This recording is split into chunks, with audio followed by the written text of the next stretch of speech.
If I had a trumpet, I'd announce it with a trumpet. Yes, I have finished Remembrance of Things Past, or In Search of Lost Time if you prefer the more up-to-date title. With Volume 7 out of the way, I am done with the whole novel. And what I'd like to do is something a little different with this video. I'm going to talk about Volume 7 alone in this video, and then I'll have a follow-up video that talks about the overall novel, but I have to write that, so I'm not going to do that right now. I'll start with a reminder of a point that I brought up in one of the earlier videos about Volume 7, which is that though it's the last in the story, it was actually the second volume that Proust wrote. He wrote Swann's Way, then Volume 7, and then the other volumes in between. The reason I'm bringing it up now is that you can sort of sense that as you read it, because the pace of Volume 7 is actually almost rapid, for Proust anyway. Things are coming together very, very quickly. A lot of loose ends are being tied up. A lot of characters either fall out of the story, or we're told that they've died, or they simply don't matter anymore. So a lot of loose ends are being tied, as I said. Now, the overall structure of Volume 7 is largely in two parts, which results from Proust having returned to Paris in two different visits. Now, I didn't make a big point about this because Proust doesn't make a big point about it, but he is in ill health more or less through the whole book. And so we're told at the beginning of Volume 7 that he's been in a sanitarium for a while, and he returns to Paris twice. The first part occurs during the First World War. So there's a lot of interesting detail about life in Paris during the war. But the primary focus of the first part is on perhaps the most infamous incident in the whole novel, which is how Proust accidentally stumbles onto what is effectively a male brothel. And when he's there, he finds the Baron de Charlus in a very compromised position, shall we say. And that's the major focus. Then the second trip to Paris occurs after the war, and it consists largely of a party given by the Duchesse de Guermantes. That party is sort of like a recap of all of the other dinner parties we've seen in earlier situations.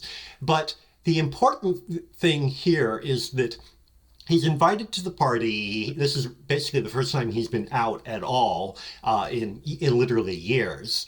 And while he's waiting to go into the party, he accidentally stumbles. And by doing so, he has a flash of feeling.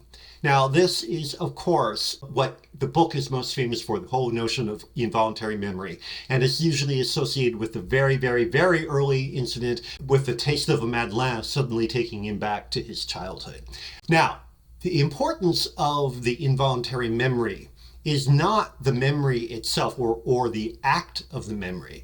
The idea that he gets from this moment and the sound of a spoon hitting a saucer, I think, and the feel of a napkin that he puts to his mouth is that this brings back not so much individual incidents, but the ability to remember things with the depth of feeling that he experienced when he first had the incident.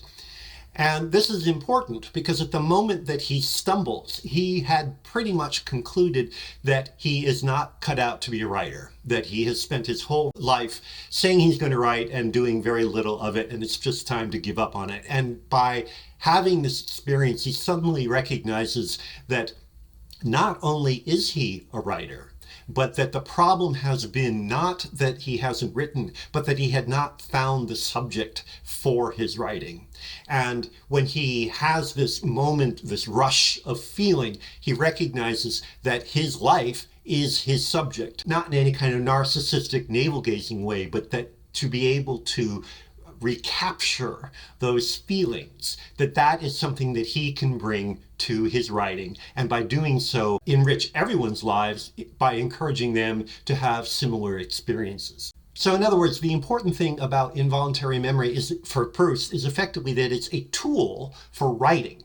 And it's not that it necessarily brings back individual incidents, but by remembering certain things through this mechanism, he's able to re-experience the feelings, and by that encourage himself to write in a manner that will bring out the emotional qualities of those incidents, what it meant for him at that moment. Now, the fact that this occurs just before a party with the Duchesse de Guermantes is really important, because at that party, he encounters pretty much all the people, all the survivors of his story up to that point. And the conceit is that as he goes into the room, he feels like he may be in the wrong place because everyone is so old.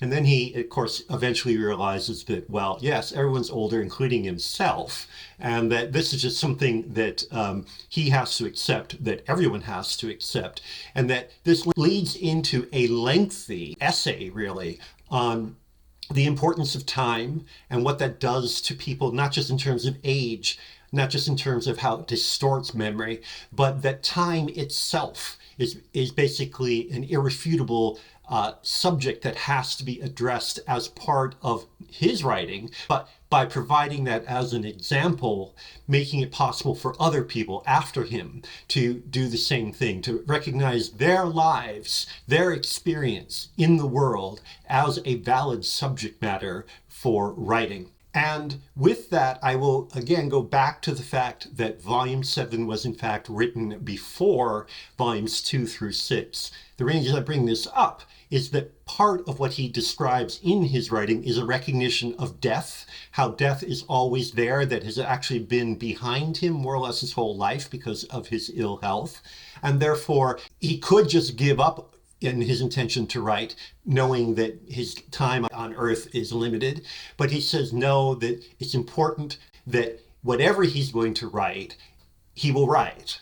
And that therefore it's important that he write Volume 7, the last volume, before everything else, so that in effect you can move towards the recognition of the importance of time, the consequences of aging, and of course the threat or promise, depending on how you look at it, of eventual death and cessation of experience. Anyway, let me know if you have any comments about this. Any of you who've read Proust who might be interested in taking this a bit further. But in any event, please look forward, I hope, to my overall reaction to the novel. And I'm happy to have finished it. And I'm even happier to talk about it. So talk to you later.